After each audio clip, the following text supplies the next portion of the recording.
Right.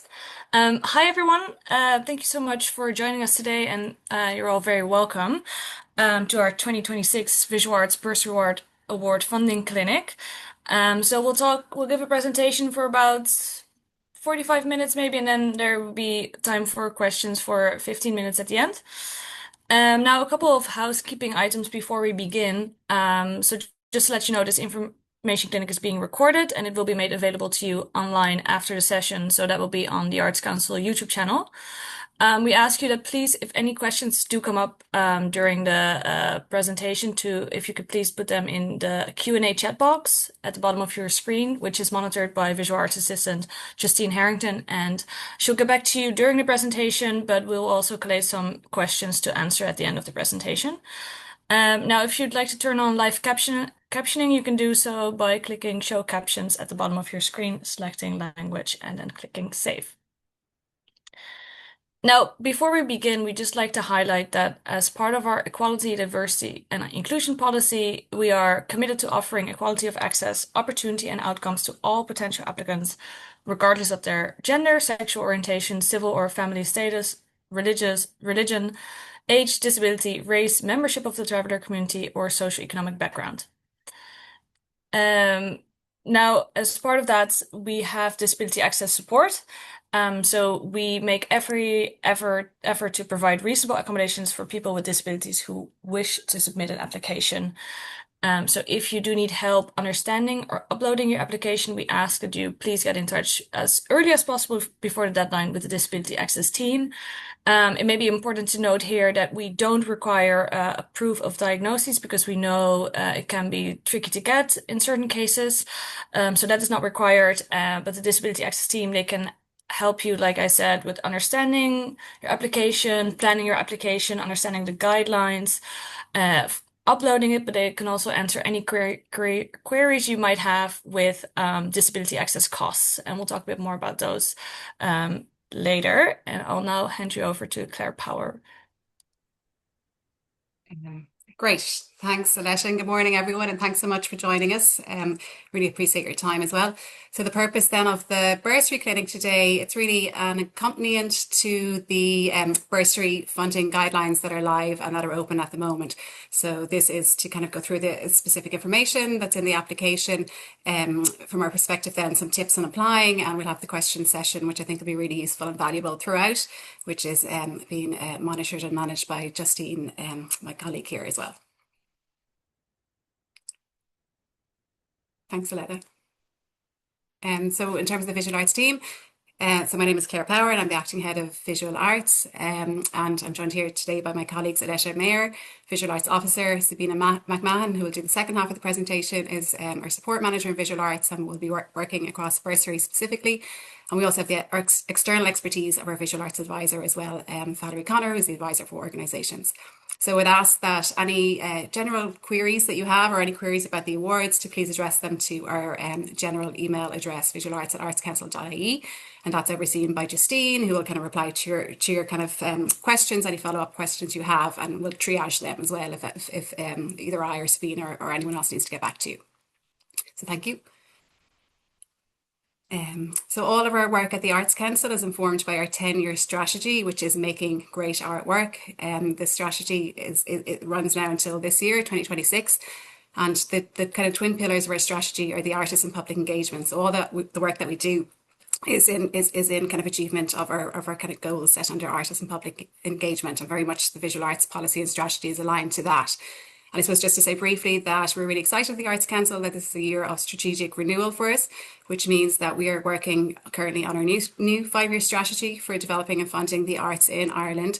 And this will be launched next year. But I'm mentioning it in this context, so to please look out for opportunities for consultation on this new strategy as it happens throughout the year and most likely in the second half of this year.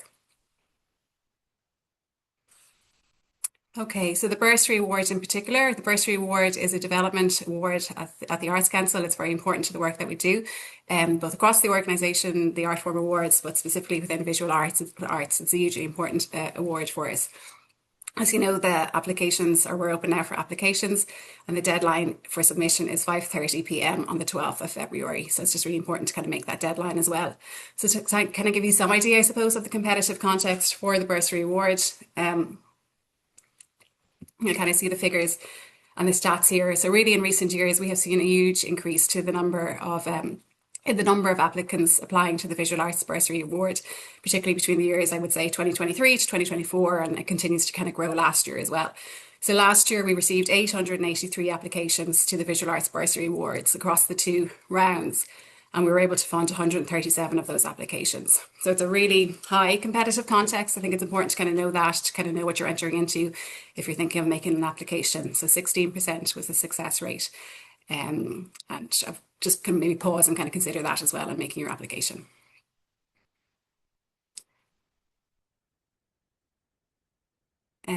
So the purpose of the Visual Arts Bursary Award, it's a development award. It's there to support professional artists and curators at any stage of their career to develop their practice. And importantly, being a development award is there to provide and to provide the time and resources to think, research, reflect, and critically engage with your work. And I suppose maybe an important point to kind of stipulate as well is the bursary is intended to support you at a critical stage in your career. So thinking about your application or the proposal that you might make, I think that's a really important thing to kind of emphasise as well, why the bursary at this particular point in time, how is it going to help you develop your practice. And I suppose to say, in addition to that, like the Bursary Award is not intended as a multi-annual funding award. It is intended as a once-off award in terms of developing your practice. So you have to kind of take that into account when you're writing your application. What is the critical stage for you in your practice in writing this application? In terms of eligibility then, our award is very much open to professional artists and curators, and we welcome applications from across the breadth of contemporary visual arts practice. And we are not in a position to fund traditional craft making, design, illustration, commercial art direction or animation, film, theatre prop, or costume making or fashion.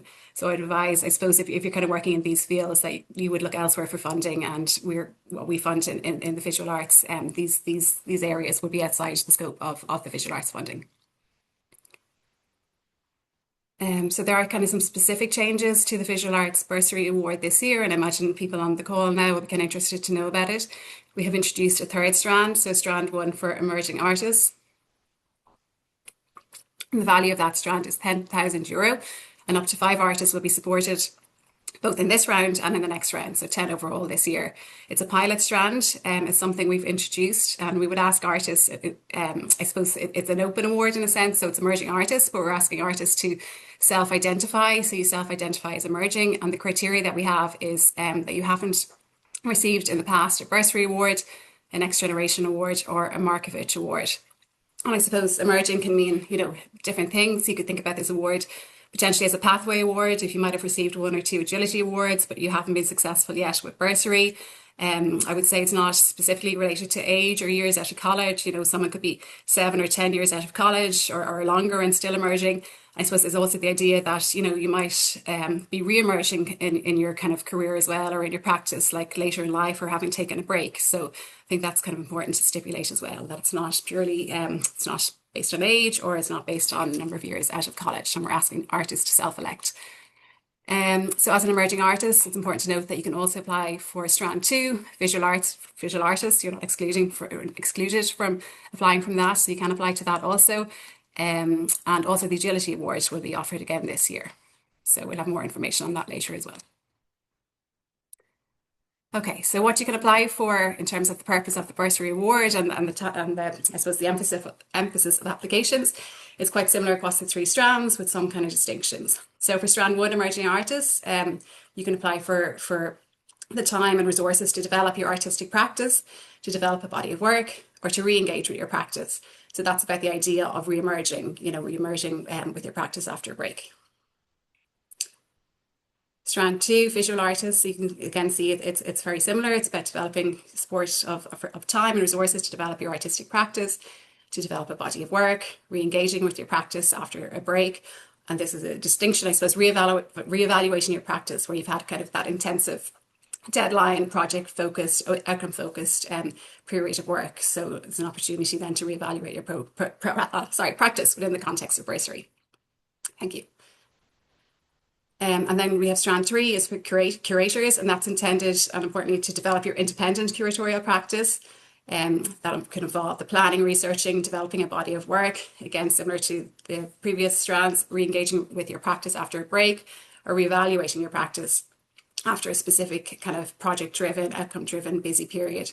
And importantly, I suppose for curators, that kind of development of reciprocal partnerships and collaborations is important as well.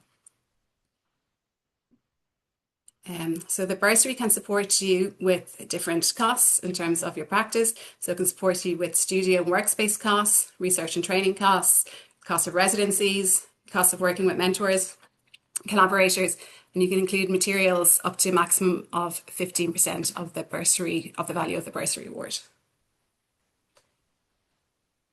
So our funding for bursary is awarded in fixed bands and these fixed bands only. So I suppose the different strands have different bands. So this would be important to take note of as well, even in terms of, I suppose, eligibility. So if you're applying to strand one, emerging artists, you need to apply for €10,000 and that is the fixed band there.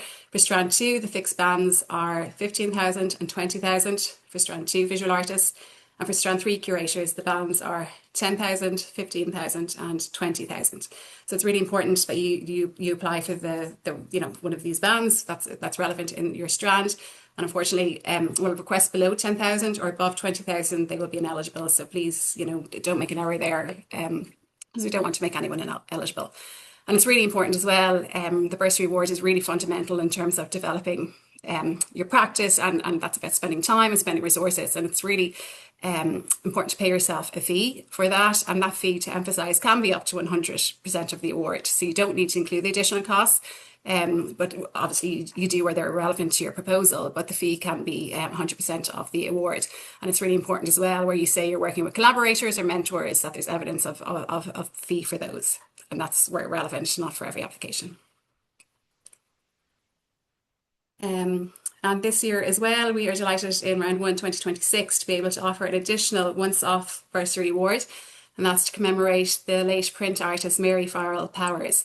So we were able to offer this award this year in round one bursary. It's valued at 20,000 and will be offered to the highest scoring applicant with a practice or a project in printmaking. So please take note of that if you're a print artist on the call as well. And then finally, for me, just a note on the Agility Award. The Arts Council will be offering the Agility Award again this year. It'll be offered along the similar lines as, or similar conditions as the previous year. So it's important to note as well that you can only apply for one of these awards within the calendar year. So you can apply for a bursary award round one, round two, or the Agility Award. And you need, I suppose, to kind of think about, maybe take this opportunity to kind of think about which of the awards best suits you at this time in your practice and your kind of goals and objectives. And to have a think about that in terms of which award you choose to go for. So that is it from me. I'll be back for kind of questions and answers, and I'm going to pass it over to my colleague then, Sabina McMahon, who will talk more through the application itself and some tips, and we'll both answer questions. So thank you for your attention. Thanks, Claire. As Claire said, I'm Sabina and I will be managing this round of the bursary award. So I'll be overseeing the kind of assessment process once the applications come into us. So I'm going to talk you through, I suppose, the application and assessment process, which is kind of organised in three sections. So there's how to apply, then the supporting materials, and what happens after I apply. And then myself and Claire will answer questions at the end, as she has said already. So step one in how to apply is particularly important if you haven't applied for an Arts Council award previously. So you will need to register. So you need to have an Arts Council online services or OLS account in order to apply for the Visual Arts Bursary Award. You'll need to register for an OLS account via the Arts Council's website. And once you've registered, you'll then be issued with what we call an artist reference number, or ARN. You'll need this number to access your OLS account in order to download the application form and then submit your application. There's information on how to register in the award guidelines and on the website as well. ARNs are unique identifying numbers that are for artist applicants, and you'd use the same ARN each time you apply for an Arts Council funding award. We would ask you to take particular note that it can take up to 5 working days to issue an ARN if you're registering for the first time. So at busy times of the year, such as the lead into the bursary deadline, that's particularly important to kind of factor that into your planning in the lead up to submitting your application in relation to the deadline. Thanks, Aletta. Oops. So then the award guidelines, before you apply, we'd ask you to access and review the award guidelines for the bursary.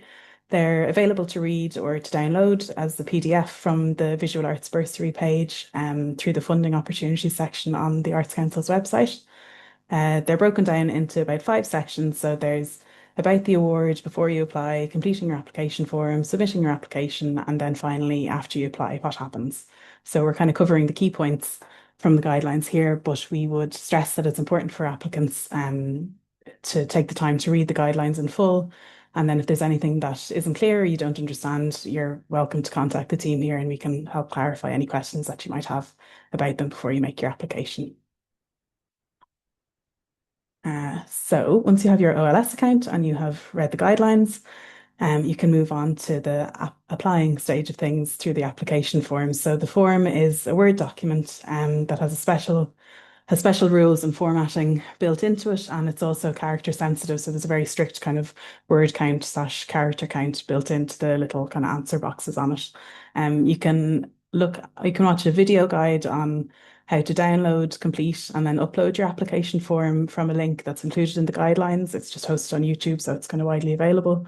And then there's also additional technical help available through online services if you run into any technical difficulties with it. And there's also in the guidelines information on the types and versions of the various kind of software that you can use to complete the application form before you submit it.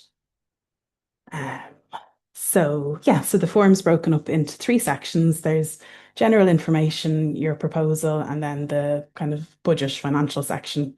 And there's also guidance within the form that'll break down through the sections to help you know what to include in each section of the form, so you know kind of what you're answering as you work through it. So sections 1 and 2 then. This is general information in your proposal. So in section 1, we ask you to tell us about yourself. So this is just a brief overview of who you are and some of your most recent artistic achievements. In section 2, then you're asked for a summary of your proposal. So that's just 3 really brief bullet points detailing what you want to do and why. Then the details of your proposal, that's kind of the main section, I suppose, is aimed at describing your proposal in greater depth. And I suppose this helps people who are assessing your application to understand the full scope of what you want to do and why.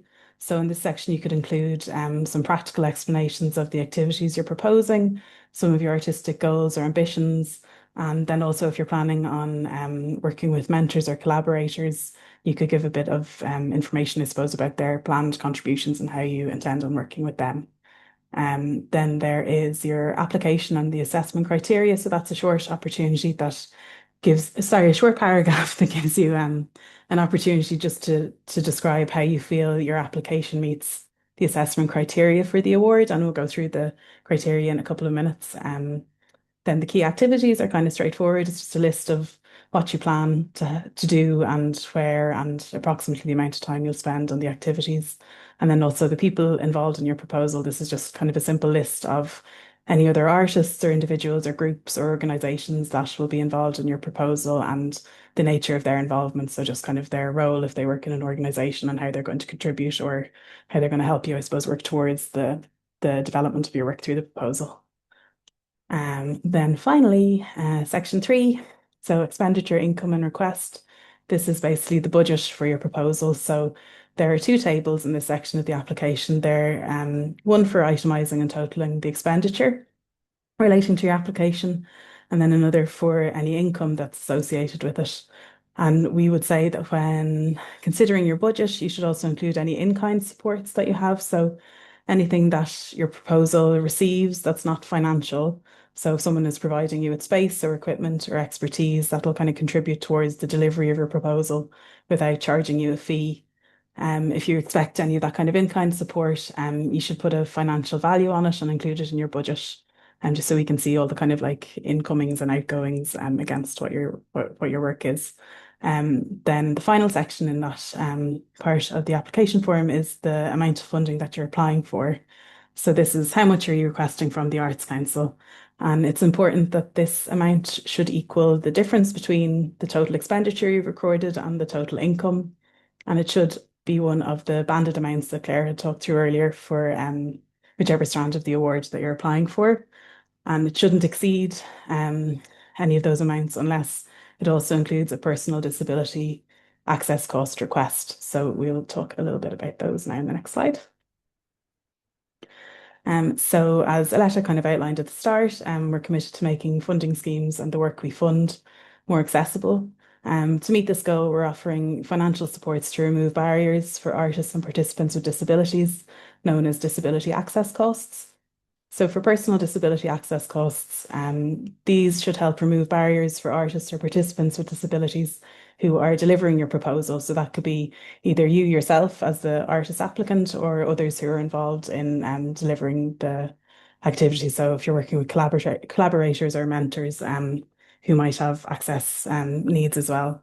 The access cost requests are additional to and separate from the amount you request from your proposal. So they would be like in excess of the banded amounts relating to the strand of the award you're applying for. So if you're applying for a €15,000 bursary, but you have an access request of €300, that would be above the 15,000, and that's to be accompanied by a separate document that would detail and outline the request for the disability access costs that you can either use your own document for, I think, or else there's a template provided on the bursary award page that you can download and fill in and then upload when you're submitting your application. The next section then is supporting materials. So there's a good bit of information on supporting materials in the guidelines. You must include supporting materials with your application in addition to your application form. So the supporting materials are mandatory documents intended to help the person assessing your application to get a clear understanding of your proposal. If you don't upload the required supporting material, then your application will be incomplete and ineligible, so we won't be able to assess it. And just to note as well, missing supporting material is probably the most common reason for ineligibility.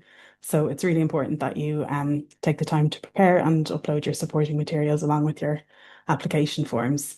So for all applicants, regardless of what strand you're applying for, you will need to submit a CV outlining your artistic practice and track record up to about 3 pages maximum, and then some good quality documentation of your work demonstrating your practice to date. So we'd ask you to label all still and moving images or samples of your work that you're including, and then where relevant to include a brief written context for each of the works as well. Depending on your practice, there's different guides on the material to include. So there's up to maximum of 10 still images or a maximum of about 3 excerpts of moving image works of about 3 minutes each. If you've included other people or organisations in your proposal, then you also need to include additional mandatory supports for them. So that would be brief CVs or biographies detailing their expertise and track record, as well as letters of support from them outlining their involvement in your proposed work. And then going back to the previous point as well on the access cost requests, if relevant, you'll need a separate document outlining your disability access cost request too. So then next slide is, I suppose this is more kind of the formatting of the support materials. There's good information in the guidelines on the acceptable file formats that you can use for supporting materials. And in the guidelines, it says you can submit your supporting documents as a single combined file or as separate files.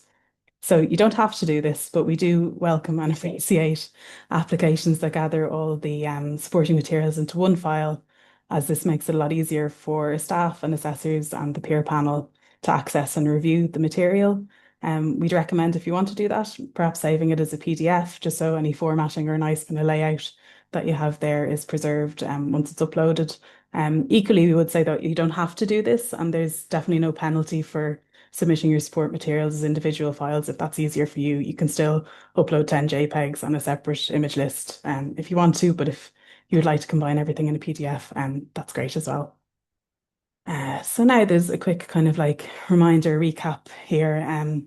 Your application will be ineligible if it doesn't include all the mandatory supporting materials. All the materials, including the application form, must be uploaded through OLS. So nothing can be submitted by email or post or handing into reception or anything like that. There's no additional materials. No additional materials can be accepted after the deadline. So it's a hard deadline. We asked you to clearly label and contextualize all still and moving images so that we know what your work is. And then also before you finalize your application, if you could check, I suppose, your formatting of files, make sure they're no corrupt files, and then also the links are kind of active and operable. It's also good to note that social media platforms and personal websites, the links to those aren't accepted as support materials. So that brings us to, I suppose, at that point you have submitted your application. And then after you apply, there's a lot of detail in the guidelines. So this kind of breaks down the assessment process and what happens after your application has been uploaded. So we'll run through kind of like a quick version of that here.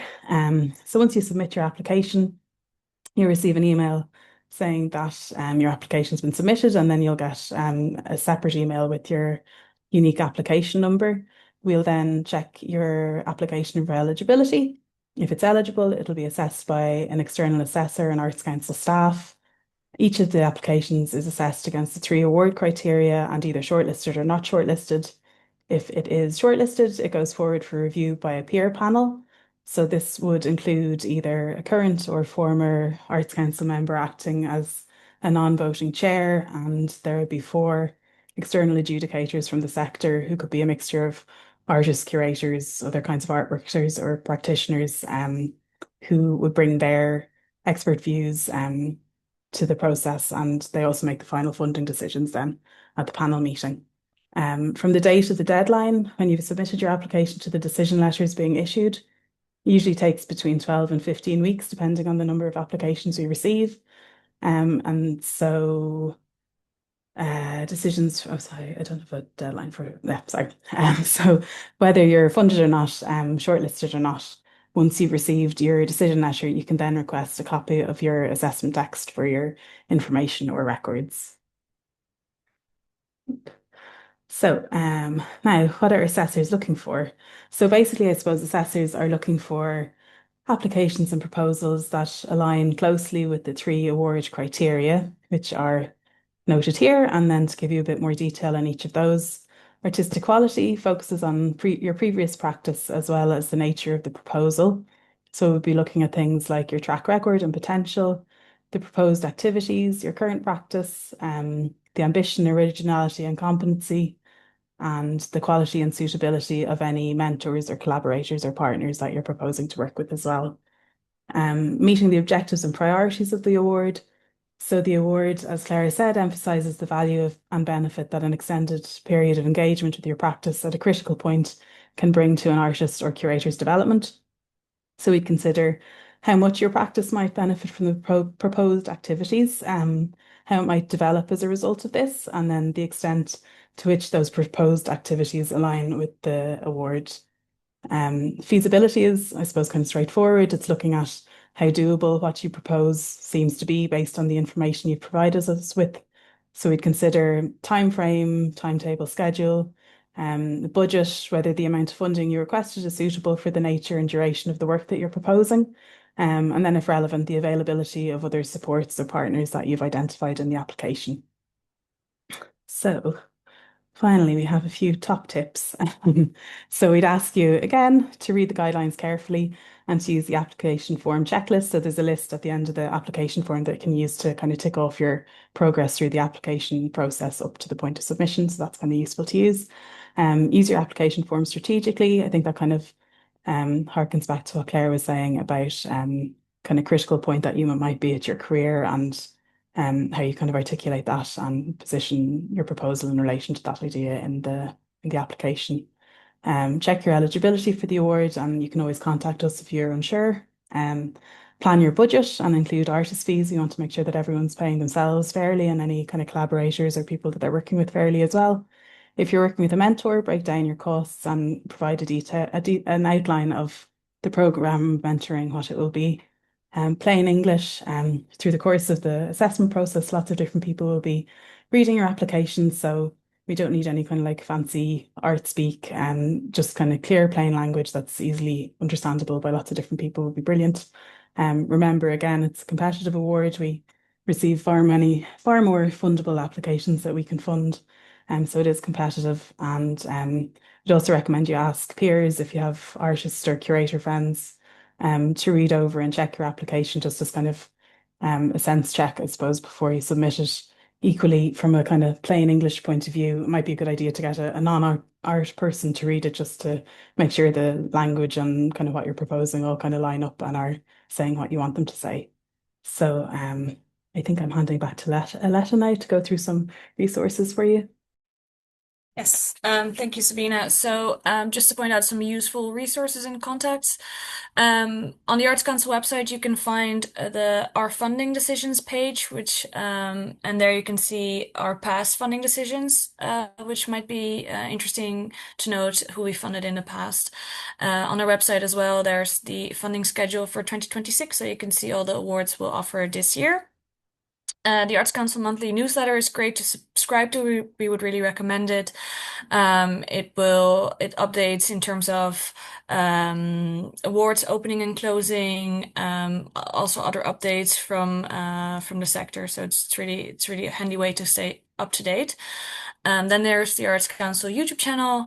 That's for many things, but also for uh, online information clinics to be uploaded to after. So this will be uploaded there. And you can look at, for example, other awards as well, information clinics on the YouTube channel. If you have any technical questions, so questions to do with the OLS, the online portal, we would ask you to please direct them to online services as they are able to assist you best. Visual arts questions can be directed to visualarts@artscouncil.ie, which is manned by the visual arts assistant Justine Harrington. And then any disability access questions you can direct to disabilityaccess@artscouncil.ie. And we'll now go over some frequently asked questions in relation to the Bursary Award, and I'll hand you back over to Sabina. Thanks, Aletta. Yeah, so these are just kind of a few of the common questions that we would receive. So if I apply for a bursary, can I apply for an agility award as well? So no, the agility award, the details of that are for Agility 2026 are to be announced very soon, but you won't be able to apply for both the bursary and the agility award this year. So it'll be one or the other. And details of the agility are to be confirmed shortly. So if you're considering that, you can keep your eye out for the dates for that. Um, I live in London, or I currently live abroad. Can I apply for the bursary award? So we do say the award is open to artists, arts practitioners, and curators who are resident in the Republic of Ireland. We may consider your application if you're based outside the Republic, if your application convinces assessors that the proposal would directly benefit the arts in Ireland. There's a bit more detail on that in the guidelines, that there's a section of the application form if you are applying from outside Ireland that you would kind of include that information in. Can I apply for the bursary award if I'm still a student? So we don't accept applications from individuals currently in full-time undergraduate education, including foundation courses. For part-time postgraduate education, providing the ask isn't towards kind of coursework or course fees, it could be considered what activities can I apply for? So I think Claire had kind of maybe touched on this a little bit earlier. So activities that support the development of your practice at a critical point. Obviously, everyone's practices are different, so there'll be different things that will support them. I suppose like overall, we would say things like buying yourself the space and time that you need to focus on your work for an extended period of time. So it could be like helping you buy time away from other work to focus on your own practice, to contribute towards studio rent, and then also to pay fees for collaborators or mentors that you're planning on working with, as well as material costs up to about 15% of the total ask that you're requesting from the award. So they're kind of four of the top questions that we get in quite a lot. I think there probably might be a few more coming through. I don't know, but I'll go back to Aletta to adjudicate or whoever's going to forward the questions to us or decide what to answer. Yeah, well, we'll go to our questions now. Maybe just to briefly say, like I said before, you can sign up to the newsletter, but you can also follow us on X, Facebook, and Instagram. And our website is artscouncil.ie. And I'll